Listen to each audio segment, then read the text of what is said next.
नमस्कार दोस्तों, मैं हूं सुमित चौधरी और सक्सेस प्लस अकेडमी के प्लेटफॉर्म पर आप सभी का हार्दिक स्वागत है।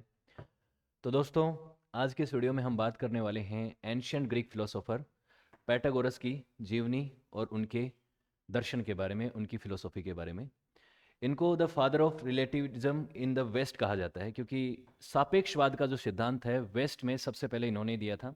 इनसे पहले ईस्ट में एक चाइनीज़ फिलोसोफर ने इसका सिद्धांत दे दिया था। सापेक्षवाद क्या होता है इसकी हम आगे बात करेंगे, लेकिन वेस्ट में सापेक्षवाद का सिद्धांत देने वाले और स्पेशली ग्रीस में देने वाले ये पहले व्यक्ति थे। इनका नाम था प्रोटैगोरस। ओके, तो सबसे पहले तो आपको पता होना चाहिए जिस जगह की हम बात कर रहे हैं, ग्रीस या ग्रीक सिटी स्टेट्स या यूनान, वो कहाँ पे है। यूनान या ग्रीक सिटी स्टेट्स 500 ईसा पूर्व में कुछ इस तरह से नज़र आते थे। यहाँ पे कुछ बहुत सारे सिटी स्टेट्स थे, कुछ 100 के आसपास सिटी स्टेट्स थे, जिसमें स्पार्टा, एथेंस, ये नाम आप सभी ने सुने होंगे और मैं इनके बारे में बहुत कुछ पढ़ा भी चुका हूँ आपको। तो अगर आप जानना चाहते हैं यूनानी सभ्यता के बारे में, एंशियंट ग्रीक फिलोसोफर्स के बारे में, इनके रिलीजन के बारे में, तो ये वीडियोज़ आप देख सकते हैं। इस वीडियो में मैंने कंप्लीट हिस्ट्री बताई है एंशियंट ग्रीस की। इसमें इनके रिलीजन के बारे में बताया है कि किस तरीके का रिलीजन था, कौन कौन से देवताओं को पूजते थे, कौन कौन से कल्चर, ट्रेडिशन, रिचुअल्स को ये लोग फॉलो करते थे, इन्होंने कौन कौन सी लड़ाइयाँ लड़ी, जिसमें कुछ पौराणिक लड़ाइयाँ भी हैं। पौराणिक लड़ाइयाँ जैसे हमारे यहाँ पे महाभारत रामायण है, वैसे ही इनके यहाँ पे भी लड़ाइयाँ थी, तो उनकी बात होती है। जिनको ऐतिहासिक लड़ाइयाँ नहीं माना जाता तो वो उनकी बात करी। उसके अलावा सोक्रेटिस, प्लेटो और एरिस्टोटल जैसी तिगड़ी जो थी, जो महान फिलोसोफर हुए हैं, उनके बारे में हम पढ़ चुके हैं। गणितज्ञ पाइथागोरस, हीरोन का आपने नाम सुना होगा, हेरोडोटस जिनको फादर ऑफ हिस्ट्री कहा जाता है, इनके बारे में भी सुना होगा। ये सब हम पढ़ चुके हैं और ये आपको प्लेलिस्ट में मिल जाएगा, जो यूनान की प्लेलिस्ट है, ग्रीस की जिसके बारे में हमने पढ़ा है। प्रोटोगरस के बारे में पढ़ेंगे। इनकी एक कोट से शुरुआत करते हैं, man is the measure of all the things.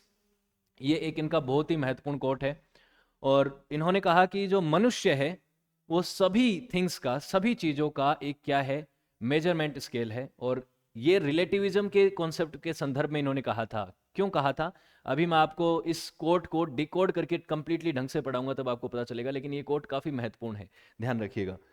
अब हम इसको डिकोड भी करेंगे। अब प्रोटोगरस जो थे, इनकी लाइफ के बारे में पढ़ेंगे। ये अबदेरा से थे। अबदेरा एक जगह है, आपको मैप में दिखाऊंगा आगे। अबदेरा कहाँ पे है, सबसे पहले तो ये आपको पता होना चाहिए। तो अबदेरा जो है आपको नज़र आ रहा होगा, यहाँ पे है, ये रहा अबदेरा। यहाँ पे इनका जन्म हुआ था और 5th सेंचुरी BCE में जन्म हुआ था। ईसा से पहले 500 साल पहले, तकरीबन 5वीं शताब्दी में हुआ था इनका जन्म। तो उस समय जो है, जो फिलोसोफर्स थे, उनमें एक फिलोसोफर्स का ग्रुप हुआ करता था जिसे कहा जाता है, क्या कहा जाता है, सोफिस्ट। तो वो सोफिस्ट थे। ये सोफिस्ट में और भी फिलोसोफर आते हैं, जैसे जॉर्जियस, हिपियस एंड प्रोडिकस। ये वो फिलोसोफर थे जो क्या करते थे, मतलब जो वहाँ के लोग थे उनको पढ़ाते थे, प्राइवेट ट्यूटर जैसे थे, होते थे, और उनको चीज़ें सिखाते थे। दर्शन के बारे में सिखाते थे, कैसे अच्छे से बोलना है, क्या चीज़ें, क्या सही है, क्या गलत है, उस तमाम तरीके की चीज़ें, चाहे वो मेटाफिजिक्स हो, चाहे वो दूसरी कोई ब्रांच हो, उसमें सभी चीज़ों के बारे में इनके अपने व्यूज़ होते थे, जो अपने स्टूडेंट्स को सिखाते थे। और ये जो सोफिस्ट थे, ये प्राइवेट, मतलब पैसा लेके ये करते थे, पेड टीचर हुआ करते थे। और उनमें से प्रोटैगोरस जो थे वो सबसे ज़्यादा मशहूर थे और सबसे ज़्यादा पैसा भी ये लेते थे। और इनकी काफ़ी फिलोसॉफी काफ़ी जगहों पे कंट्रोवर्शियल भी है, तो उसकी बातें करेंगे। ये जो ग्रुप हुआ करता था, ये जगह जगह ट्रेवल करता था, क्योंकि प्राइवेट ट्यूटर थे और जो इनको अफोर्ड कर पाते थे उन्हीं को ये लोग पढ़ाते थे। और ये रेयोटिक भी थे। रियोटिक का मतलब क्या होता है, जो वाक पटुता में माहिर है। वाक पटुता मतलब जो अच्छा वक्ता है, तो साइंस ऑफ ओरेटरी को ही रियोटिक कहा जाता है। तो बताते थे कि कैसा अच्छा वक्ता बना जा सकता है, और किसी को इन्फ्लुएंस करने के लिए आपको अच्छा वक्ता होना ज़रूरी है। स्पेशली अपने जो इनके लॉ के स्टूडेंट हुआ करते थे, उस समय बहुत इंपॉर्टेंट हुआ करता था एथेंस में, स्पेशली वहाँ पे बहुत सी चीज़ों के ऊपर डिबेट्स होती थी। तो अपने स्टूडेंट्स को ये समझाते थे कि अगर आप अच्छा बोल नहीं सकते तो आप किसी को इन्फ्लुएंस नहीं कर सकते और आप उसको समझा नहीं सकते जो चीज़ आप समझाना चाहते हैं, और आपकी बात को कोई मानेगा नहीं। ये बात इन्होंने कही थी। सब्जेक्टिविज्म के बारे में और रिलेटिविज्म के बारे में भी इन्होंने काफ़ी गहरी बातें कही थी। और इन्होंने कहा था कि कोई भी चीज़ अल्टीमेटली ऑब्जेक्टिव होती नहीं है। हर व्यक्ति का अपना ओपिनियन होता है किसी चीज़ को लेकर, और उस ओपिनियन को सोच के हम कभी भी किसी एक अल्टीमेट ऑब्जेक्टिविटी पे और अल्टीमेट नतीजे पे नहीं पहुंच सकते। किसी व्यक्ति के ए के लिए कोई चीज़ सही हो सकती है और वही चीज़ बी के लिए गलत भी हो सकती है। और अगर हर एक चीज हर एक व्यक्ति के लिए सेम ही हो जाए कि ये सभी उसको माने, जैसे हम कहें कि सूरज पूरब से उगता है, तो ये तो एक नेचुरल लॉ हो गया, एक यूनिवर्सल ट्रूथ हो गया। लेकिन जो सामान्य बातें हैं, जो चीजें लोग किसी चीज के ऊपर बात करते हैं, बहस करते हैं, तो उसमें लोगों के ओपिनियन अलग अलग होते हैं। वही सब्जेक्टिविज्म है, वही रिलेटिविज्म है, सबका ओपिनियन सेम नहीं हो सकता। अगर सबका सेम ओपिनियन हो गया तो सब तरीके की डिबेट्स ही खत्म हो जाएंगी। तो ये इन्होंने कही कि बेसिकली ये है कि हर इंसान का अपना एक एक्सपीरियंस होता है, अपना एक तर्क होता है किसी चीज को देखने का, और वो जो जिस नतीजे पे पहुंचता है वो उसके लिए ऑब्जेक्टिव हो सकता है, लेकिन हम सब के लिए ऑब्जेक्टिव नहीं है, हम सब के लिए सब्जेक्टिव है, क्योंकि हर एक इंसान का अपना अपना पॉइंट ऑफ व्यू होता है। आप चोर को आप कहेंगे कि चोरी करना गलत है, लेकिन चोर को तो ये बात नहीं लगती, वो तो चोरी करता है, उसके हिसाब से तो चोरी करना ठीक है। अगर उसे उसके जहन में ये बात बैठ जाए कि चोरी करना गलत है, तो वो नहीं करेगा ना। तो बेसिकली बात है कि हर एक विषय के ऊपर हर व्यक्ति का अपना ओपिनियन होता है, और उस ओपिनियन के हिसाब से ही वो अपने एक तर्क पे पहुंचता है कि अल्टीमेटली उसको क्या सही लगता है, क्या गलत लगता है। तो ये जो थ्योरी ऑफ सब्जेक्टिविज्म है, रिलेटिविज्म है, हर व्यक्ति की अपनी सापेक्षवादिता, जो मतलब किसी के लिए क्या सही, किसी के लिए क्या गलत, इसे इन्होंने वेस्ट में सबसे पहले खोजा, एक तरह से इसका सिद्धांत दिया। और ईस्ट में चाइनीज फिलोसोफर टेंगशी ने 500 ईसा पूर्व में इसकी बात कर दी थी। तो अगर हम कहें टेंगशी इनसे पहले के वो फिलोसोफर थे जिन्होंने सापेक्षवाद का सिद्धांत दिया, तो बात ठीक है। लेकिन वेस्ट में ये सिद्धांत देने वाले पहले व्यक्ति प्रोटैगोरस थे। ठीक, अब इसको बाय एग्जाम्पल समझेंगे हम। बाय एग्जाम्पल समझेंगे कि ये बातें और इन्होंने किस तरह से कही। बहुत सारे एग्जाम्पल हम करेंगे बाद, चोरी वाला एग्जाम्पल है वो तो एक छोटी सी बात है, और भी बहुत सारी बातें हैं। तो Protagoras was first to teach relativism philosophy in Greece through his position as a sophist. Sophist की पोजीशन के थ्रू जब अलग अलग जगहों पे वो जाते थे, लोगों को समझाते थे, और अपने जो स्टूडेंट्स थे, इनके जो पुपिल्स थे, उनको ये लोग बातें समझाते थे। सोफिस्ट क्या होते हैं मैं आपको बता चुका हूँ। वो टीचर्स होते थे जो कि रियोटिक थे, पॉलिटिक्स की बातें करते थे, लॉजिक की बातें करते थे, और यूथ को, जो अपर क्लास यूथ थी स्पेशली, जो इनको अफोर्ड कर पाती थी, उन्हीं को ये पढ़ाते थे, क्योंकि ये पैसा लेके पढ़ाते थे। ऐसा नहीं कि किसी को भी जाके ये ज्ञान बखारने वाला काम नहीं करते थे, बस पैसा दो तो आपको हम समझाएंगे, पढ़ाएंगे, अदरवाइज नहीं। इस तरीके के फिलोसोफर थे ये। ओल्डर सोफिस्ट जो थे उनमें से ये आते हैं। तो एंशियंट ग्रीस में, जनरली एथेंस की अगर बात करें, तो वहाँ पे जो सोसाइटी थी वो काफ़ी एक्सट्रीमली लिटिजियस थी। वहाँ पे काफ़ी वाद विवाद होते थे, कोर्ट में काफ़ी कोर्ट का केस होते थे, अलग अलग विषयों के ऊपर बातचीत होती थी, लॉ के ऊपर बातचीत होती थी। तो अपने स्टूडेंट्स को ये बात पढ़ाते थे प्रोटैगोरस कि अगर आप अच्छा बोल सकते हैं, अच्छा वक्ता हैं, चीज़ों को समझते हैं, ओपिनियन मानते हैं, सब्जेक्टिव हैं, तभी आप किसी से डिबेट कर सकते हैं, किसी विषय को रख सकते हैं सुदृढ़ तरीके से, और तभी आप क्या है, किसी को कन्विंस भी कर सकते हैं जिस विषय पे आपका जो तर्क है उस तर्क को साबित करने के लिए। तो आपको अच्छा रेयोटिक, अच्छा वक्ता होना पड़ेगा। प्रोटैगोरस को सबसे ज्यादा जाना जाता है उनके इस कोट के लिए कि man is the measure of all things. मनुष्य, आदमी जो है वो सभी चीजों का माप है। और इसके थ्रू उन्होंने क्या बताया है कि that everything is related to individual interpretation. हर व्यक्ति का अपना इंटरप्रिटेशन होता है, उसी के हिसाब से वो चीज़ों को मापता है, उसी के हिसाब से चीज़ों को देखता है, उसी के हिसाब से अपना नजरिया बनाता है। इसलिए उनका मानना था कि the same way right and wrong are the labels people use to based on their own experience. लोग अपने हिसाब से किसी चीज को सही या गलत बोलते हैं। हर व्यक्ति का अपना नजरिया होता है किसी चीज को सही या गलत बोलने का। इसीलिए अल्टीमेटली हम सिर्फ ओपिनियंस पे पहुंचते हैं, कभी भी किसी उसके अंत पे नहीं पहुंचते, कभी भी किसी के मतलब ऑब्जेक्टिवली किसी को ये नहीं कह सकते कि ये सही है या गलत है, किसी नतीजे पे नहीं पहुंच सकते। तो इन चीज़ों के लिए प्रोटैगोरस जाने जाते थे। ठीक है, ये तीन चीज़ें आगे भी मैं इनकी बात करूंगा। मेन मेजर की बात करना, उसके ऑब्जेक्टिविज्म को नकारना, सब्जेक्टिविज्म को स्वीकार करना, उसके अलावा रियोटिक होने की बात करना, उसके अलावा एग्नोस्टिसिज्म। एग्नोस्टिज्म मतलब क्या होता है कि ईश्वर है या नहीं मैं नहीं जानता। ये एक फिलोसॉफी है कि कोई किसी ने प्रूव तो किया नहीं है, किसी ने ना तो ये प्रूव किया है कि ईश्वर है, और ना ही किसी ने ये प्रूव किया है कि ईश्वर नहीं है। तो एक ऐसी चीज की अज्ञेयवाद, मतलब बेसिकली ईश्वर है या नहीं है, मैं एग्नोस्टिक हूं इस बात में। तो ये बात इन्होंने कही थी, ये भी सिद्धांत इन्होंने माना था। इनके बारे में हमें जो इन्फॉर्मेशन मिलती है कि प्रोटैगोरस की लाइफ के बारे में हमें जो सोर्सेज मिलते हैं वो लिमिटेड हैं, क्योंकि उनकी ओरिजिनल टीचिंग जो है वो तो गायब हो गई, खत्म हो गई। कैसे खत्म हुई पता नहीं, लेकिन उनके बारे में जो आर्ग्यूमेंट्स को किसी ने क्रिटिसाइज किया या किसी ने उनका पक्ष लिया, तो उसमें एक तो थे प्लेटो, जो कि इनकी विचारधारा को मानते नहीं थे। प्रोटैगोरस को गलत साबित करने के लिए उन्होंने प्रोटैगोरस के तर्कों को इस्तेमाल किया और कहा कि ये तर्क गलत है। तो प्रोटैगोरस के बारे में उन्होंने एक अपनी खुद की वो लिखी थी, बुक लिखी थी, जिसमें प्रोटैगोरस की डॉक्ट्रिन हमें समझ में आती है कि प्रोटैगोरस क्या सोचते थे और प्लेटो उनको किस तरह से वापस गलत साबित करना चाहते थे। लेकिन प्लेटो जो है बाद में पैदा हुई प्रोटैगोरस से, तो इसके बारे में हमें एग्जैक्ट प्लेटो को भी शायद ना पता हो या फिर पता भी हो, क्योंकि उस समय तक उनका काम जीवित होगा। तो प्लेटो ने हमें जो इन्फॉर्मेशन दी है कि किस दौर में पैदा हुए, किस तरीके का जीवन था, किस तरीके की टीचिंग्स थी, वहां से पता चलता है।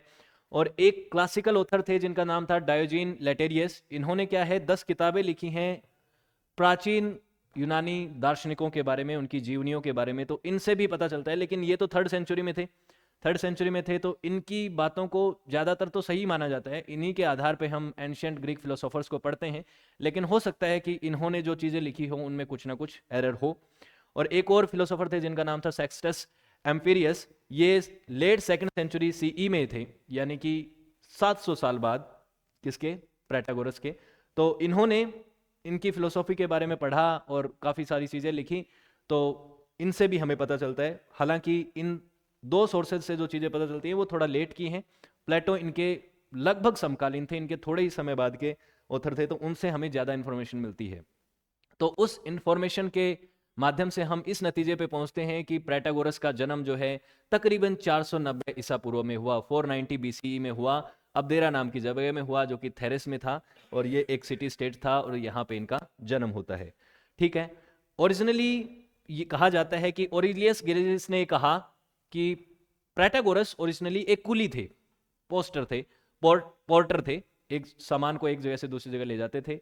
एक बार क्या हुआ कि एक और फिलोसोफर डेमोक्रेटियस ने इनको देखा। डेमोक्रेटियस की बायोग्राफी हम कवर कर चुके हैं, मैंने पढ़ाया था आपको। डेमोक्रेटियस वो फिलोसोफर थे जिन्होंने एंशिएंट पीरियड में एटॉमिक थ्योरी दी थी। उन्होंने कहा था कि हर चीज का बेसिक जो एक कण है जिसको तोड़ा नहीं जा सकता, इंडिविजुअल जो पार्टिकल है वो क्या है, एटम है, और सब चीजें एटम से ही बनी हैं। उस फिलोसोफर की बात कर रहा हूं मैं।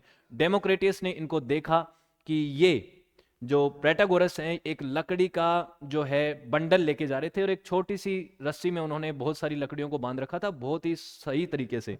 तो उससे वो इंप्रेस हुए, उनको लगा कि इस व्यक्ति को चीज़ों का सही तरीका पता है, ये मैथमेटिकल प्रोडिजी में अच्छा हो सकता है। इसलिए उन्होंने क्या किया, डेमोक्रेटियस ने उनको अपना शिष्य बनाया, प्रोटैगोरस को, उनको फिलोसफी सिखाई, फिलोसफी समझाई, और उसके बाद वो और भी लोगों से मिले, जैसे कि पेरिक्लेस जैसे लोगों से मिले, और उनके साथ उन्होंने दोस्ती की। तो प्रोटैगोरस का जो समझ है, उनका जो डेवलपमेंट है एज अ फिलोसोफर, वो डेमोक्रेटियस से शुरू हुआ, और उनके आसपास के जो फिलोसोफर्स थे उस दौर के जो सोफिस्ट थे उनके इन्फ्लुएंस में आने के बाद शुरू हुआ, और उसके बाद उन्होंने अपनी टीचिंग्स को समझाया। प्रोटैगोरस इन प्लेटो का जो प्रोटैगोरस के ऊपर जो उनकी बुक है, जिसमें उन्होंने वर्क में प्रोटैगोरस को टारगेट किया है, प्रोटैगोरस की फिलोसॉफी को बताया है, और उसके बाद उनका रिप्लाई किया है, उसके हिसाब से उसमें उन्होंने प्रोटैगोरस के जीवन के बारे में भी बताया कि देखिए ऐसा है कि एक मीटिंग हो रही थी जिसमें ये कहा प्रोटैगोरस ने कि यहाँ पे जितने फिलोसोफर बैठे हैं मैं उनसे इतना बड़ा हूँ कि मैं उनका पिता हो सकता हूँ। तो बेसिकली वहाँ पे सोक्रेटिस भी बैठे थे, और उस तथ्य से ऐसा लगता है कि कहीं ना कहीं प्रोटैगोरस का जन्म कम से कम 490 ईसा पूर्व से बाद का तो नहीं है। तो 490 ईसा पूर्व के पहले ही जन्म हुआ होगा, या तो 490 में या उससे पहले। और उनकी डेथ का जो समय है वो माना जाता है कि वो लगभग 70 साल के थे उस समय उनकी डेथ हुई। तो 70 साल के कब हुए होंगे, 420 ईसा पूर्व में, 420 बीसीई में इनका जन्म हुआ। हालांकि उनकी डेथ से लेकर कई सारी कहानियां भी हैं, फेक कहानियां भी हैं, कि एक बार एथेंस में उनके ऊपर एक केस चला और उनके बाद उनको यहाँ पे ट्रायल के बाद उनको मार दिया गया। किसी ने कुछ और कहानियां बनाई, कुछ भी कहानियां बनाई हूँ, लेकिन बेसिकली बात यह है कि 420 बीसीई में, ईसा पूर्व में उनकी मृत्यु हो गई। उनके जन्म और मृत्यु से इतना फर्क पड़ता नहीं है। समय काल इंपॉर्टेंट है कि 5th सेंचुरी बीसीई थी, लेकिन उनकी डॉक्ट्रिन सबसे लिए हमारे लिए इंपॉर्टेंट है कि उनके क्या सिद्धांत थे, वो क्या सोचते थे, अलग अलग चीजों के बारे में उनका क्या मानना था, क्या थॉट प्रोसेस था। 3 चीजों के बारे में बात करेंगे। एक तो है ऑर्थोपिया। ऑर्थोपिया का मतलब होता है study of the correct use of the words, भाषा का सही तरीके से इस्तेमाल, शब्दों का सही तरीके से इस्तेमाल करना। चाहे उसमें ग्रामर की बात हो, चाहे सही जगह पे सही शब्द का इस्तेमाल करना हो, इसके ऊपर उन्होंने काफ़ी जोर दिया। क्योंकि एक मैंने आपको बताया था ना कि एथेंस में उस समय लॉ की कई सारी चीज़ बातचीत होती थी, डिस्कशंस होते थे, तो डिस्कशन में जो आदमी जितना अच्छा बोलेगा उसकी बात को उतना ही ज़्यादा तवज्जो दिया जाएगा। ये बात पे उन्होंने जोर डाला। दूसरी बात थी relativism and the main major statement कि the notion of the knowledge is related to the knower. जो जानने वाला है उसी के ऊपर डिपेंड करता है कि वो उस चीज़ के बारे में क्या सोचता है। इसको डिटेल में अभी जानेंगे। और एग्नोस्टिसिज्म मतलब अभिज्ञवाद, यानी कि ईश्वर की स्थिति, ईश्वर का एग्जिस्टेंस वो है या नहीं है ये हम नहीं जानते। इसके बारे में उन्होंने क्या कहा इसकी बात करेंगे। इनसे पहले भी कुछ लोगों ने ऐसी बात कही थी, तो ऐसा नहीं है कि अभिज्ञवाद के वो जनक थे, उनकी अलग से हम बात करेंगे, कभी अभिज्ञवाद को पढ़ेंगे तब। तो ऑर्थोपिया के में इसमें क्या कहा कि उन्होंने अपने स्टूडेंट को ये कहा कि आपको एक अच्छा वक्ता बनने के लिए आपको सही तरीके से शब्दों का फॉर्मेशन और सही तरीके से ग्रामर का यूज़ करना होगा, तभी आपकी बात से कोई इम्प्रेस हो सकता है। बहुत ही सिंपल सी बात है कि इनके एक और भी साथी थे प्रोडोजियस, उन्होंने भी ये बातें कही कि अगर आप अच्छे वक्ता बनना चाहते हो, किसी को कन्विंस करना चाहते हो, इन्फ्लुएंस करना चाहते हो, तो ये सब चीज़ें आपको आनी चाहिए। ठीक है। एक बार उन्होंने ये भी कही थी कि एक पोएम को वो कर रहे थे, इंटरप्रेट कर रहे थे। एक पोएम थी जो लिखी गई थी सिमोनिडियस ने, और वहाँ से उन्होंने कहा कि इसमें जो शब्द लिखे गए हैं उनका सीधा मतलब कुछ और है, लिटरल मीनिंग तो कुछ और है, और उसमें जो कवि का इंटेंट है वो अलग है। वो क्या कहते हैं, जैसे हम पढ़ते हैं ना हिंदी की कविताएं, उनमें कहते हैं ना कवि क्या कहना चाहता है, तो उस तरीके की इंटरप्रिटेशन उन्होंने उस दौर में देनी शुरू करी थी, और ये समझाने की कोशिश करी थी कि जो लिख रहा है राइटर, उस शब्दों के अंदर भी कुछ मीनिंग होता है, और उनका लिटरल मीनिंग ना लेके उसकी भावनाओं और उस इंटेंट को हमें समझने की जरूरत है। और इसी मापदंड को उन्होंने साथ में यूज करते हुए लॉज को इंटरप्रेट करने के भी चीजें बताई कि जो यूजफुल लॉज हैं उनकी भाषा कई बार बहुत ही जो है मुश्किल होती है, और उसको इंटरप्रेट करना जरूरी है। तो वो इंटरप्रिटेशन जो है वो उस कानून के जानकार करते हैं, और उसको जानकार वही होगा जो उस शब्दों का मीनिंग सही तरीके से समझ पाएगा। तो ये जरूरी है, और ये बातें उन्होंने उस दौर में समझाई थी। उसके बाद इन्होंने कहा कि that everything is relative to individual experience, judgment and interpretation. हर व्यक्ति किसी चीज को अपने एक्सपीरियंस से, अपने जजमेंट से और अपने इंटरप्रिटेशन से आंकता है। एक्सपीरियंस में क्या है, अपने सेंसेस, हमारे 5 सेंसेस जो हैं वो हमें अलग अलग चीजें दिखाते हैं। देखना, सुनना, महसूस करना, ये जो है किसी चीज को टच करना, इन चीजों से हमारा experience over the period of time जो है हमारे सेंसेशन हमें उस चीज के बारे में बताते हैं। तो वो एक्सपीरियंस से हम जो चीज़ें देखते हैं, जजमेंट के थ्रू हम देखते हैं, और हमारा जो इंटरप्रिटेशन है, हमारा जो रैशनलिज्म है, उसके हिसाब से हम हर एक चीज़ का आकलन अलग अलग दृष्टिकोण से करते हैं। वो हमारा दृष्टिकोण हमारे लिए महत्वपूर्ण है, कोई दूसरा व्यक्ति उस दृष्टिकोण से ही उस चीज़ को देखे ऐसा जरूरी नहीं है। ये रिलेटिविज्म है फिलोसॉफी में, कि बेसिकली एक बिलीफ जिसमें ये कहा जाता है कि there is no final objective truth. कोई भी ऑब्जेक्टिवली फाइनल ट्रूथ नहीं है कि यही सही है, कोई एक चीज़ का दावा नहीं कर सकता, क्योंकि over the period of time हर चीज़ बदलती गई है, और जो कानून बन रहे हैं वो सब मैन मेड हैं। और शुरुआत में कानूनों का जन्म होने से पहले भी लोग तो जानवर की तरह रहते थे, अलग अलग रहते थे। एंथ्रोपोलॉजी में आप पढ़ते हैं। फिर साथ में आए, साथ में क्यों आए, ताकि वो लोग ये कर सकें कि वो वाइल्ड एनिमल से बच सकें। साथ में आए तो कम्युनिटी में रहने लग गए, और कम्युनिटी में रहने लग गए तो उनको लगा कि हमें कुछ ऐसे कानून और कुछ ऐसी लाइनों की ज़रूरत है जो हमारे लिए महत्वपूर्ण होंगी और हमारे लिए हमारा जीवन आगे चलाने के लिए ज़रूरी है। तो इसीलिए ये रिलेटिविज्म की बात इन्होंने करी थी, और इनको वेस्टर्न कल्चर में रिलेटिविज्म का फाउंडिंग फादर कहा जाता है। प्लेटो ने ऑब्वियसली इस रिलेटिविज्म का विरोध किया, और उन्होंने कहा कि अगर सब कुछ ही हर एक इंडिविजुअल पे छोड़ दिया जाए तो समाज के अंदर केओस हो जाएगा, और कोई कहेगा कि ये सही है, कोई कहेगा कि किसी की हत्या करना गलत है, और कोई कहेगा सही है, मैं तो मारूंगा, है ना, तो दिक्कत हो जाएगी। तो उन्होंने कहा कि अगर अल्टीमेटली हम किसी भी एक स्टैंडर्ड पे नहीं पहुंच पाए, अगर कोई स्टैंडर्ड ही नहीं बनेगा, तो सब कोई अपने हिसाब से व्यवहार करने लग जाएगा, और उससे केओस हो जाएगा, और हमारा समाज बिखर जाएगा, टूट जाएगा। इसलिए उन्होंने प्रोटैगोरस की फिलोसॉफी का क्रिटिसिज्म किया। कैसे किया, और प्रोटैगोरस ने अपनी फिलोसॉफी को समझाने के लिए किस तरीके के एग्जाम्पल दिए वो देखिए। फॉर एग्जाम्पल, एक चीज किसी एक के लिए एग्जिस्ट करती है, किसी दूसरे के लिए नहीं करती। कोई चीज एक के लिए सही है, एक के लिए गलत है। इसको एक एग्जाम्पल से समझिए। मान लो एक 2 लोग हैं, उनको हमने एक पानी का वाटर पॉट दिया, उसका टेम्परेचर है 25 डिग्री ठीक है। एक लड़की है श्रुति जो कि अलास्का से बिलोंग करती है, और एक लड़का है राहुल जो कि इजिप्ट से बिलोंग करता है। आप जानते हैं कि अलास्का में टेम्परेचर बहुत कम होता है, बहुत माइनस में होता है, सब कुछ जमा हुआ है। और इजिप्ट में फॉर एग्जांपल सहारा मरुस्थल है, वहाँ पे बहुत गर्मी रहती है। और इनको कहा कि बताइए इस पानी का तापमान क्या है। थर्मामीटर नहीं है उनके पास, सिर्फ फील करना है सेंसेशन के माध्यम से। तो श्रुति क्या कहेगी, इट्स हॉट। क्यों? क्योंकि उसे फील हुआ कि जहाँ मैं रहती हूँ अलास्का में, वहाँ तो सब बर्फ है, अब मेरे लिए तो ये गर्म है। तो श्रुति अपनी जगह पे सही है, और राहुल क्या कहेगा कि इट्स कोल्ड, ये तो ठंडा पानी है। क्यों? क्योंकि जहाँ पे वो रहता है वहाँ पे टेम्परेचर है 50 डिग्री, और वो सोचता है कि ये तो ठंडा है उसके लिए, क्योंकि इसका तापमान 25 डिग्री है। तो अपनी जगह पे श्रुति भी सही है, अपनी जगह पे राहुल भी सही है, क्योंकि आप उसको ये नहीं कह सकते श्रुति तुम झूठ बोल रही हो और ये गर्म पानी नहीं है। तो वो कहेगी कि जहाँ मैं रहती हूँ वहाँ पे इस पानी को आप ले जाओगे तो जम जाएगा, और ठंडा क्या होता है आपको पता चल जाएगा। तो राहुल और श्रुति अपनी अपनी जगह पे सही हैं, अपने अपने एक्सपीरियंस के हिसाब से सही हैं। तापमान अभी भी 25 डिग्री ही है, पानी का तापमान नहीं बदला है, लेकिन एक उसे गर्म कह रहा है और एक उसे ठंडा कह रहा है। इसका मतलब it's a matter of perception. अपना अपना परसेप्शन है, अपनी अपनी धारणा है, और वो धारणा कैसे बनी है, अपने एक्सपीरियंस, अपने जजमेंट से।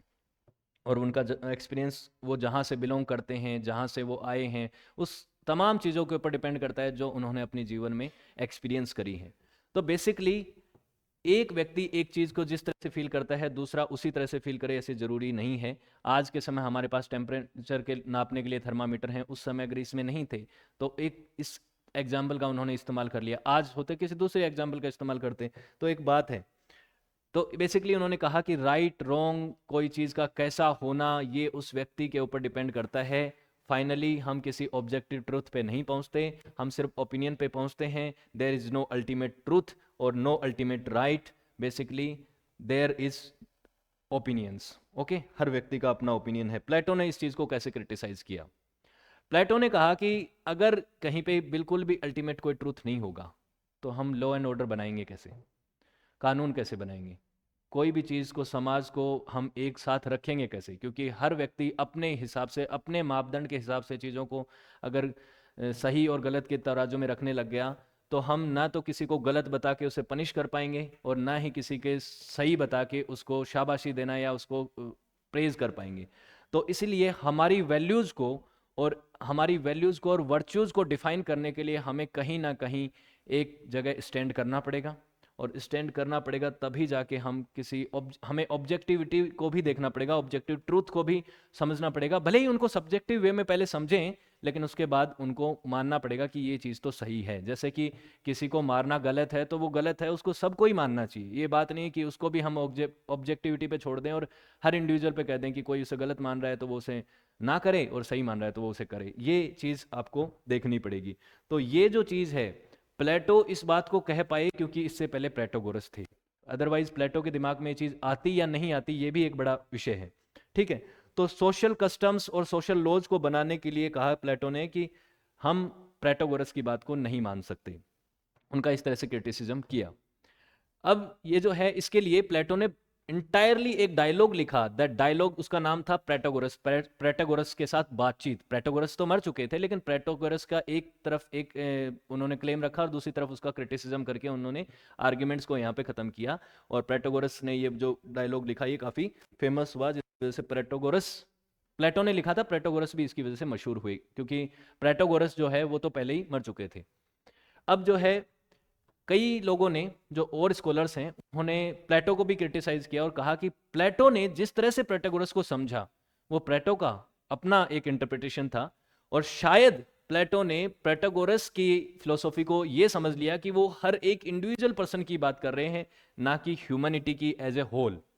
एक होल की तरह नहीं देख रहे हैं ह्यूमैनिटी को, कि ह्यूमैनिटी का पर्सपेक्टिव और उसका जो आइडिया है कि प्लेटोगोरस इस नतीजे पे कैसे पहुंचे कि man is the measure of all the things, ये बात पे कैसे। तो उसलिए उन्होंने कहा, क्लेम किया, फॉर एग्जांपल प्रोफेसर बैड और कुफमैन ने ये कहा कि शायद ऐसा हो सकता है कि जो पुराने फिलोसोफर थे, जेनोफोन जो कि बिलोंग करते थे कोलोफोन से, इन्होंने शायद जो बात कही थी कि हर इंसान की अपनी एक लिमिटेशन है, कोई भी व्यक्ति सब कुछ नहीं जान सकता। आदमी जैसे फिजिक्स जानता है, केमिस्ट्री जानता है, एक किसी एक विषय के ऊपर स्पेशलिस्ट है, दूसरे विषय के बारे में उसे कुछ नहीं पता। ये बात मान लो जेनोफोन ने कही थी एक अभिज्ञवाद के तौर पे, और सिर्फ अभिज्ञवाद उनका चीजों को लेकर नहीं था, ईश्वर को लेकर भी था। तो शायद इस बात के ऊपर प्रोटैगोरस ने आगे अध्ययन किया हो और आगे उस बात को कंटिन्यू करने के लिए ये बात कही हो कि प्रोटैगोरस जो है वो ये कह रहे थे कि हर आदमी इंडिविजुअली जो है चीजों को अलग तरीके से देखता है, और हर एक व्यक्ति ने जो कह दिया उसकी बात को माने या ना माने जरूरी नहीं है, क्योंकि उसकी भी लिमिटेशंस हैं नॉलेज की, वो भी सब कुछ नहीं जान सकता।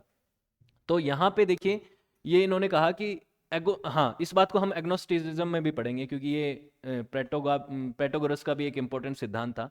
इन्होंने कहा कि देखिए शुरुआती समय में क्या था, आप ग्रीक माइथोलॉजी, ग्रीक रिलीजन के बारे में मैंने आपको बहुत कुछ पढ़ाया है, उसमें उनके अलग अलग देवता थे, जियूस वगैरह, उनकी वो पूजा करते थे, उनमें अलग अलग तरीके की धारणाएं थी, रिचुअल्स थे, ट्रेडिशन थे। लेकिन बाद में ये जो सोफिस्टिक इनलाइटनमेंट हुआ, इस सोफिस्टिक इनलाइटनमेंट में अलग अलग फिलोसोफर ने अलग अलग तरीके की धारणाएं दी। कुछ लोगों ने तो ऐसा कहा कि देखिए गॉड जो है वो वैसा नहीं है जैसा हम परिकल्पना करते हैं, लेकिन वो हमें मॉरल गाइडेंस जरूर देता है। उसके जीवन को और उनके बारे में जो कहानियां हमें मिलती हैं उनसे हम बहुत सी चीज़ें सीख सकते हैं, ठीक है। उनके बारे में हम माइथोलॉजिकल कहानियां बनाएं या ना बनाएं, लेकिन उनसे हमें बहुत कुछ सीखने को मिलता है। लेकिन इस बात को मना कर दिया था प्रोटैगोरस ने, और जेनोफोन ने पहले ही मना कर दिया था। जेनोफोन ने तो ये कहा था, देखिए जेनोफोन की बात पहले समझिए। जेनोफोन ने कहा था कि no man knows ever and will know the truth about the god and everything. कोई भी इंसान कभी भी जिंदगी में और कभी भी फ्यूचर में ये नहीं जान पाएगा कि ईश्वर है या नहीं है, और सब चीज़ों के बारे में भी नहीं जान पाएगा। क्यों? क्योंकि कोई उसे देख नहीं सकता, कोई उसको फील नहीं कर सकता, सिर्फ ये ढकोसले हैं, ये सिर्फ बातें हैं, और उनके बारे में कहानियां बनाई जाती हैं। अगर आप उनकी एक सटीक परिभाषा भी दे दें, ईश्वर की एक सटीक परिभाषा भी दे दें, जेनोफोन ने कहा, तो भी दूसरे जो हैं वो उसको समझ नहीं पाएंगे, क्योंकि आपने उसके ऊपर रिसर्च करी और जो भी चीज़ें आपने कही उस बात को सामने वाला व्यक्ति उसी तरीके से समझे जरूरी नहीं है। वो कहते हैं ना कि रिलीजन जो है, जैसे कहते धर्म इति धार्यति, हर व्यक्ति का अपना अपना रिलीजन है, अपना अपना धर्म है, अपने अपने तरीके से वो ईश्वर को मानता है या अपनी अपनी परिकल्पना है। भले ही आज के समय तक आपने बहुत सारे रिलीजन्स को पढ़ा, क्रिश्चियनिटी, जुडाइज्म, हिंदुइज्म, इस्लाम, और बहुत सारे सैकड़ों रिलीजन आए और गए, खत्म हो गए, सबकी अपनी अपनी परिकल्पनाएं थी। लेकिन उन सभी परिकल्पनाओं को उनके अंदर रहने वाले सभी रिलीजियस लोग भी उसी तरह से नहीं मानते, कुछ कुछ तरह से मानते हैं, कुछ दूसरे तरीके से मानते हैं। तो बेसिकली अल्टीमेटली एक बात यह है कि ईश्वर की कोई सटीक और श्योर सर्टेन परिभाषा नहीं है, कोई ऑब्जेक्टिविटी नहीं है, ये जेनोफोन ने कहा। और इसी बात को यहाँ पे प्रोटैगोरस ने भी कहा कि देखिए मैं नहीं जानता कि ईश्वर है या नहीं है, मुझे नहीं पता वो किस तरीके का दिखता है, और वो हुआ तो कैसा होगा, बेसिकली ये है। और बहुत सी ऐसी चीज़ें हैं जो बहुत कॉम्प्लिकेटेड हैं, उनको आप डिफाइन नहीं कर सकते। वो ईश्वर विरोधी नहीं थे, उन्होंने विरोध में कुछ नहीं कहा ऐसा। कुछ ऐसे भी थे फिलोसोफर जिन्होंने ईश्वर विरोधी बातें कही, और उनकी वजह से वो उनका क्रिटिसिज्म हुआ, लेकिन इनका विरोध इसलिए नहीं हुआ, कभी भी इनका क्रिटिसिज्म इस तरह से नहीं हुआ कि ये ईश्वर विरोधी थे, ठीक है। इन्होंने कहा कि मैं जानता नहीं हूँ कि है या नहीं है, ठीक है, तो मैं ना विरोध करूंगा ना सपोर्ट करूंगा। जिस चीज़ का मुझे पता ही नहीं उसके बारे में मुझे बोलने की भी कोई ज़रूरत नहीं है। मेरी अपनी सीमाएं हैं किसी चीज़ को देखने की, और मेरी लिमिटेशंस हैं, मैं ईश्वर के बारे में नहीं बता सकता कि वो कैसे हैं या नहीं है, ठीक है।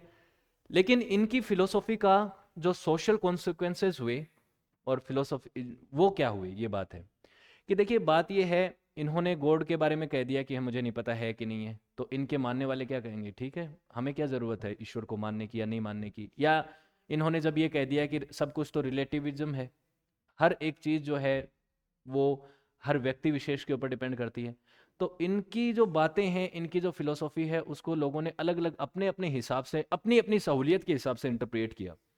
उन्होंने एक बात कहा कि देखो वो काफ़ी ऐसे व्यक्ति थे जो मानते थे कि भाई मैं नहीं जानता कि जैसे ईश्वर नहीं है, इस तरीके की बातें उन्होंने कही। तो उन्होंने एक बात कही कि जितने भी कानून हैं, जितने भी लॉज हैं, apart from the natural laws, जैसे पानी नीचे की तरफ बहेगा, जैसे ग्रेविटेशनल फोर्स, या फिर सूरज ईस्ट में उगेगा, ये सब चीज़ें तो नेचुरल लॉज हैं। इसके अलावा जितने भी कानून हैं, जितने भी कानून हैं, किस तरीके के मतलब अलग अलग देशों में आप आज के समय पे भी अलग अलग संविधान और अलग अलग कानून देखते हैं, तो ये सारे कानून जो हैं ये तो डेमोक्रेटिक एग्रीमेंट्स के थ्रू ही बने हैं, उन डिस्कशंस के थ्रू ही बने हैं।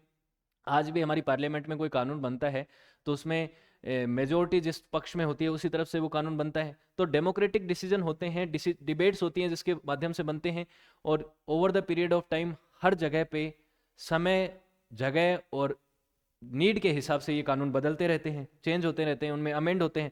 तो इन्होंने कहा कि अगर आप किसी चीज़ के ऊपर किसी चीज़ से असहमत हैं तो आप अपनी बात को कन्वे कीजिए, उस कानून में बदलाव कीजिए। उसके लिए आपको रेयोटिक होना पड़ेगा, उसके लिए आपको समझदार होना पड़ेगा, सही शब्दों का इस्तेमाल करना पड़ेगा, और आपको रैशनल भी होना पड़ेगा। इस तरीके की बातें उन्होंने कही, और ये बात ठीक भी है कि इसमें इशू क्या है। लेकिन इनके जो फॉलोअर्स थे, स्पेशली यंगर, जो यंग थे, यूथ थे, जो अपने हिसाब से चीज़ों को एक तरह से देखना चाहते थे, उन्होंने क्या कहा, इस चीज़ को क्या समझा कि भाई बेसिकली ये कानून तो लोगों ने बनाए हैं, हम उसको माने या ना माने हमारी मर्जी, क्योंकि ये हमारी खुद की विचारधारा है, हम अपना खुद का रिलेटिविज्म मानेंगे। तो उन्होंने इन कानूनों को इग्नोर करने की बात भी सोची कि इग्नोर कर सकते हैं इनको। चोरी करनी कानून में लिखा है कि नहीं करनी है, लेकिन हम तो इसको कर सकते हैं। क्यों? क्योंकि ये मेरी विचारधारा है, ये मेरा रिलेटिविज्म है। तो ये बात उन्होंने ये कह दी, तो उस उनका जो बेसिक कॉन्सेप्ट था उसको एक तरह से किल कर दिया गया, और उसको एक तरह से मैनिपुलेट कर दिया गया या मिस इंटरप्रिएट कर दिया गया। इसको लेकर कई लोगों ने कहा कि इनकी फिलोसॉफी का आगे प्रचार होना बेसिकली ये है कि उससे जो एथिकल और मॉरलिटी है उस प्रिंसिपल्स को धक्का लगेगा, ठेस पहुंचेगी, ये बात कही। और इसमें आप जानते हैं कि प्लेटो भी थे और भी दूसरे व्यक्ति थे जिन्होंने इस चीज़ के लिए कहा। हालांकि प्लेटोगोरस जो है वो खुद एक बहुत ही ट्रेडिशनल और मॉरल व्यक्ति थे, उनके ऊपर किसी ने सवाल नहीं उठाया कि आप गलत हो, आप बहाना ढूंढ रहे हो गलत काम करने का, इसलिए इस तरीके की बातें कह रहे हो कि हर चीज़ अपने खुद के एक्सपीरियंस के ऊपर और अपनी ओपिनियन के ऊपर डिपेंड करती है। नहीं, उन्होंने ऐसा नहीं कहा था कभी भी। उनका जो रिलेटिविज्म था, उन्होंने सिर्फ ये चीज़ें कही कि लोगों का दृष्टिकोण समझाने के लिए बात कही थी, लेकिन उनके मानने वाले चीज़ों को उसी दृष्टिकोण से देखें ऐसा जरूरी नहीं है। तो इसीलिए उन्होंने कहा कि आप अगर किसी कानून में बदलाव करना चाहते हैं, काउंटर करना चाहते हैं, तो एक डेमोक्रेटिक प्रोसेस से होना चाहिए, इस तरह से होनी चाहिए, तो सब लोगों की विचारधाराओं का सम्मान करते हुए करना चाहिए। क्योंकि जितनी भी कम्युनिटीज़ बनी और इंसान साथ में रहने लगे तो उसमें डेमोक्रेटिक डिसीजन हुई। ऐसा नहीं है कि 100 लोग हैं तो 100 लोग 100 तरीके के कानून मानेंगे, लेकिन सबका अपना अपना ओपिनियन होगा और वो सब ओपिनियन रखेंगे, अल्टीमेटली जहाँ पे पहुँचेंगे वो होगा। लेकिन अल्टीमेटली जहाँ पहुँचेंगे वो भी ऐसा नहीं है कि ऑब्जेक्टिव ट्रूथ हो गया। ये बात उन्होंने कही। ये बातें हुई जिसकी वजह से प्लेटो और एरिस्टोफेन्स ने भी उनको टारगेट किया। एरिस्टोफेन ने एक प्ले लिखा था जिसका नाम था क्लाउड्स। इस क्लाउड्स प्ले में उन्होंने बताया कि सोक्रेटिस नाम का एक टीचर, सोक्रेटिस भी प्लेटो के गुरु वाले सोक्रेटिस नहीं, महान सुकरात, उनकी बात नहीं कर रहा हूँ, एक और रैंडम सोक्रेटिस है जो कि मानता है किसकी फिलोसॉफी, हमारे प्लेटोगोरस की मानता है। और इस व्यक्ति ने कहा, अपनी क्लास में कहा कि जहाँ यहाँ पे कोई गॉड नहीं है, कोई कानून नहीं है, कोई मॉरल वैल्यूज नहीं है, आपको अपने हिसाब से जिंदगी जीनी है, किसी की बात नहीं सुननी है। ये बात कही, और ये बात कहने का तात्पर्य ही क्या था एरिस्टोफोन का, बेसिकली प्लेटोगोरस की फिलोसॉफी को क्रिटिसाइज करना, उसको टारगेट करना। जिसके बाद उन्होंने कहा कि ये जो सिचुएशन है इसकी वजह से केओस हो जाएगा, मॉरल केओस हो जाएगा, हर कोई व्यक्ति जो है एथिक्स को नहीं मानेगा, चीट करना शुरू कर देगा, और कन्वेंशनल मॉरलिटी को वो पूरी तरह से अबंडन कर देगा, त्याग देगा। इस बात से उन्होंने कहा, क्रिटिसाइज करने की कोशिश करी प्लेटोगोरस को। अब प्लेटोगोरस जो है खुद ऑनेस्ट व्यक्ति थे, लेकिन उनकी बात को मानने वाले लोग जो हैं वो ऑनेस्ट हों ये जरूरी नहीं है, और इसीलिए उन्होंने कहा कि प्लेटोगोरस की ऑब्जेक्टिव रिलेटिव सब्जेक्टिव रिलेटिविज्म को हम नहीं मानते, कुछ चीज़ों को ऑब्जेक्टिवली भी देखना जरूरी है, कुछ चीज़ें बहुत ही सटीक होती हैं कि ये गलत है और ये सही है, इसमें कोई संदेह नहीं होना चाहिए। इन लोगों की फिलोसॉफी कुछ ऐसी थी, प्लेटो और एरिस्टोफेन जैसे लोगों की। तो सोफिस्टिस्ट की लोग जो थे, सोफिस्ट जो थे और प्लेटोगोरस जो थे, इनका इन्फ्लुएंस और लेगेसी लास्ट फाइनली हम पढ़ लेते हैं। इनके जो फिलोसॉफी थी उसमें ट्रेडिशनल आइडियाज़ को काफ़ी क्रिटिसाइज किया गया, उन पे क्वेश्चन किए गए कि आपने देखिए, आज संविधान जो लिखा गया, हमने उन सभी लीडर्स को चुना है जो संविधान के अंदर संशोधन करते हैं या बात करते हैं। उस समय तो कोई चुनते नहीं थे लोग, उस समय तो क्या होता था, मोनार्की होती थी, तो नियमों में फेर बदलाव वगैरह होते थे, अपने हिसाब से करते थे राजा वगैरह, और सब लोग करते, वो लोग जो पावर में हुआ करते थे वही करते थे सब चीज़ें। रिलीजन के अंदर जो क्लर्जी होते थे वही सब चीज़ें संभालते थे, उन्हीं के पास था कि वही बताते थे कि क्या सही है और क्या गलत है। तो उन लोगों को टारगेट करना, उन लोगों को क्रिटिसाइज करना, उन लोगों को क्वेश्चन करना कोई गलत बात नहीं थी। लेकिन उनके बाद जब समय बदला, डेमोक्रेटिक वैल्यूज आई, उसके बाद भी अगर हम डेमोक्रेटिकली चुने हुए लीडर्स की या डेमोक्रेसी से बने हुए नियमों के अगर धज्जियां उड़ाएं और कहें कि ये तो मेरा पर्सनल जजमेंट है, मैं उसी के ऊपर टिका रहूंगा, तो वो बात वहां पे जाके गलत हो जाती है। ये बात उन्होंने कही थी। तो बेसिकली प्लेटोगोरस आए तो उसकी वजह से आगे आने वाले फिलोसोफर्स ने उनकी बातों को भले ही क्रिटिसाइज किया हो, लेकिन उनको एक आधार मिला, बेस मिला चीज़ों को समझाने का, और ऑब्जेक्टिव प्रिंसिपल्स और मॉरलिटी को भी एक्सप्लेन करने का एक वो मिला, मौका मिला। और उससे क्या है कि फिलोसॉफी की लेगेसी कैरी फॉरवर्ड हुई। और उनकी जो ये जो फिलोसॉफी है पर्सनल फीलिंग और पर्सनल थॉट्स, और उसकी वजह से आज भी ये फिलोसॉफी जो है मॉडर्न सेंस में भी काफ़ी इंपॉर्टेंट है। और आज भी लोग इस चीज़ को मानते हैं कि हर व्यक्ति विशेष का अपना अपना परसेप्शन होता है, किसी भी चीज़ को देखने का नज़रिया होता है, और उस दृष्टिकोण से कोई भी उनको एक तरह से ये नहीं कह सकता कि आपका दृष्टिकोण गलत है। किसी का कोई भी दृष्टिकोण हो चीज़ों को लेके, लेकिन इसके क्रिटिसिज्म में आज भी बहुत से लोग ये भी कहते हैं कि नहीं, हर एक चीज़ को आप उस तरह से नहीं देख सकते। ठीक है, तो इन्होंने कहा था there is always two sides of everything, हर चीज़ के दो पहलू होते हैं, जो कहते हैं ना हर सिक्के के दो पहलू होते हैं। तो देखने का नज़रिया है कि आपने कौन सा वाला देखा है। ठीक है, वीडियो अच्छा लगा तो लाइक शेयर कमेंट कीजिएगा, साथ ही सक्सेस प्लस एकेडमी की एप्लीकेशन को भी डाउनलोड कीजिएगा। यहाँ पे आपको इन वीडियोज़ की PDF मिल जाएंगी, इनसे रिलेटेड और वीडियो लेक्चर्स भी मिल जाएंगे। साथ ही आप सक्सेस प्लस एकेडमी के कुछ प्रीमियम कोर्सेज को भी एक्सेस कर सकते हैं बहुत अप्रोप्रिएट प्राइस में। आपका कोई डाउट हो तो चैट सेक्शन के माध्यम से आप मुझसे यहाँ पे जुड़ भी सकते हैं, चाहे आपको कोई PDF ना मिले इन केस, और आपका कोई डाउट हो या सजेशन हो, उसका भी मोस्ट वेलकम है। So thank you so much for watching this video. Have a good day, see you next class.